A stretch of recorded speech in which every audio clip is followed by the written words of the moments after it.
नाज़रीन ग्रामी, यकीनन आपने ऐसे बहुत से राजों और रानियों के बारे में सुन रखा होगा जो इक्तिदार में आने के बाद अपने होशो आवाज खो बैठते हैं। जिनमें से कोई तो अपनी जिनसी तस्कीन के लिए कनीजों का इस्तेमाल करता है, तो कोई मर्दों की मदद से अपनी जिनसी हवस पूरी करता। लेकिन आज हम आपको किसी बादशाह के बारे में नहीं बताएंगे, बल्कि आज की वीडियो में हम एक ऐसी मलका का जिक्र करेंगे जिसने अपनी जिंदगी में कुछ अच्छे काम भी किए, लेकिन इसके स्याह करतूतों की फहरिस्त इतनी तवील है कि अच्छे काम नजर ही नहीं आते। यहां तक कि इसकी अयाशी इस हद तक बढ़ गई कि ये मलका जिस मर्द के साथ जिना करती, बाद में उसे ही जिंदा जला देती। नाज़रीन ग्रामी, इस मलका का ताल्लुक अफ्रीकी मुल्क अंगोला से है, जिसका नाम मलका एजिंगा एम्बांदी है, जो एक होशियार और बहादुर जंगजू के तौर पर नजर आती है।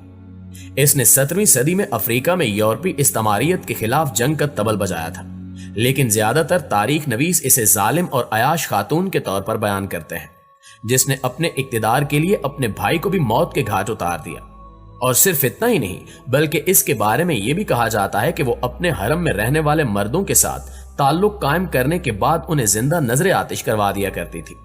लेकिन तारीख दानों में इस बारे में कोई इख्तिलाफ नहीं कि वो अफ्रीका के सबसे मकबूल खवातीन में से एक थी।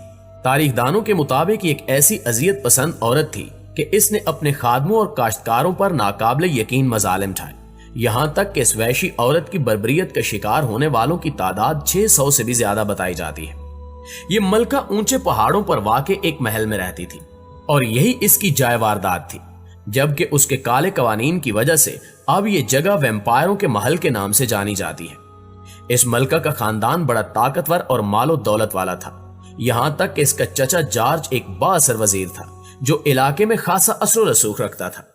ये ऐसी संगदिल तरीन औरत थी जो अपनी ख्वाहिश के लिए सारी हदों को पार कर गई और औरत के रूप में डायन बन गई। इसने करीब 600 कमसिन कंवारी दोशीदाओं को कत्ल किया और फिर उनके खून से गुस्ल किया ताकि वो सदा जवान और खूबसूरत नजर आए। एक दफा इस मलका को मिलने करीबी सल्तनत से एक खातून आई और सब कुछ मामूल के मुताबिक चल रहा था कि अचानक इन दोनों के दरमियान तल्ख कलामी शुरू हो गई और ये तल्ख कलामी इस हद तक बढ़ी कि मलका ने उस खातून को थप्पड़ मार दिया। यह थप्पड़ इतना जोरदार था कि उस औरत की नाक से खून बहने लगा और उसी खून के कुछ छींटे मलका के मुंह पर भी पड़ गए। लिहाजा जब मलका खून साफ करने शीशे के सामने गई तो उसे ऐसे लगा जैसे चेहरे पर खून लगने की वजह से उसके चेहरे की झुर्रियां खत्म हो रही हैं। यह देखकर वो बहुत खुश हुई और उसने सोचा कि शायद यही वो तरीका है जिससे मैं हमेशा जवान और खूबसूरत रह सकती हूँ। गवाहों के मुताबिक ये वो वक्त था जब इसने अपने मुतासरीन का कत्ल शुरू किया, जिनमें सबसे पहले गरीब लड़कियां थीं, जिनको काम के बहाने महल में लाया गया और फिर बहुत जल्द मलका ने अपनी निगाहों को वुसअत दी और तालीम के लिए महल में भेजी जाने वाली हल्की फुल्की लड़कियों का कत्ल शुरू कर दिया और साथ ही इन लड़कियों को अगवा करना भी शुरू कर दिया जो इसकी असलियत जान चुकी थी। फ्रांसीसी फलसफी मार्की डी सीड कावीज की कहानियों में यह कहा गया है कि एंजिगा अपने आशिकों को जलाकर मार देती थी। मलका के हरम को चबदूस कहा जाता था और इसमें रहने वाले मर्दों को खवातीन के कपड़े पहनाए जाते थे। इतना ही नहीं, जब मलका को अपने हरम में मौजूद किसी मर्द के साथ वक्त बिताना होता तो उसके लिए हरम के लड़के मरते दम तक आपस में लड़ते और फिर उनमें जो फाते होता उसे तवज्जो दी जाती। ताहम यह कहा जाता है कि जीतने वाले के साथ ज्यादा खतरनाक सलूक होता था। दरअसल मलका के साथ मिलने के बाद उसे जलाकर मार डाला जाता था। नाज़रीन ग्रामी, अगर हम इस मलका की जिंदगी और इसके मुतल्लिक पाई जाने वाली दूसरी राय की बात करें तो एम्बादू कबीले की रहनुमा एंजिगा जनूब मगरबी अफ्रीकी इलाके एंडोंगो और मताम्बा की मलका थी, लेकिन मुकामी जबान में कंबांदू में एंडोगो को एंगुला कहा जाता था और इसी नाम से पुर्तगाली उस इलाके का जिक्र करते थे और बिल आखिर इस इलाके को दुनिया भर में अंगुला के नाम से ही जाना गया। इस इलाके को यह नाम उस वक्त दिया गया जब पुर्तगाल के फौजियों ने सोने और चांदी की तलाश में एंडोंगो पर हमला कर दिया, लेकिन जब उन्हें सोने और चांदी की कानें नहीं मिली तो उन्होंने अपनी नई कॉलोनी ब्राजील में यहां से मजदूर भेजने शुरू कर दिए। एंजिंगा पुर्तगाली हमले के 8 साल बाद पैदा हुई और उसने अपने वालिद बादशाह एम्बांदी कलेंजी के साथ बचपन से ही हमला आवरों के खिलाफ जदोजहद में शिरकत की। सन 1617 में बादशाह एम्बांदी की मौत के बाद इसके बेटे एंगुला एम्बांदी ने हुकूमत संभाली, लेकिन ये एक निहायत अहमक और डरपोक लड़का था, इसलिए इसमें ना अपने वालिद का करिश्मा था और ना ही अपनी बहन जैसी होशियारी। एंगुला लाम्बांदी को यह डर सताने लगा कि इसके वफादार ही इसके खिलाफ और इसकी बहन के हक में साजिश कर रहे हैं और इसी खौफ के सबब एंगुला एम्बांदी ने एंजिगा के बेटे को सजाए मौत सुना दी।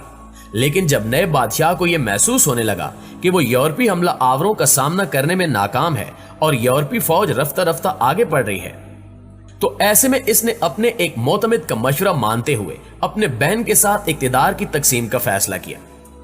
पुर्तगाली मिशनरियों से पुर्तगाली जुबान सीखने वाली एंजिगा बहुत ही बासलाहियत और जंगी हिकमत अमली बनाने वाली खातून थी।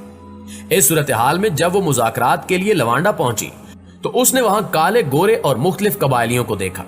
एंजिगा ने ऐसा मंजर पहली बार देखा था, तहम वो एक चीज देखकर हैरत ज़दा रह गई, और वो ये थी कि वहां गुलामों को कतार दर कतार बड़े जहाजों पर ले जाया जा रहा था और चंद ही सालों में लवांडा अफ्रीका में गुलामों का सबसे बड़ा मरकज बन गया। लेकिन जब वो पुर्तगाली गवर्नर के साथ अमन मुज़ाकरात करने उनके दफ्तर पहुंची तो उसके साथ जो सलूक हुआ उसका जिक्र मुअर्रिखीन ने तफसील से किया है। मुअर्रिखीन लिखते हैं कि जब वो वहां पहुंची तो मलका ने देखा कि पुर्तगाली एहलकार तो आरामदेह कुर्सियों पर बैठे थे, लेकिन मलका के लिए जमीन पर बैठने के इंतजामात किए गए थे। इस सलूक पर एंजिगा ने एक लफ्ज नहीं कहा, जबकि उसके इशारे पर उनका एक मुलाजिम कुर्सी बनकर उनके सामने बैठ गया। फिर वो उस मुलाजिम की पीठ पर बैठ गई और इस तरह वो पुर्तगाली गवर्नर के रूबरू उनके बराबर पहुंच गई। लिहाजा एंजिगा ने इस तरह ये वाजे कर दिया कि वो मुसावी बुनियादों पर मुज़ाकरात करने के लिए आई है।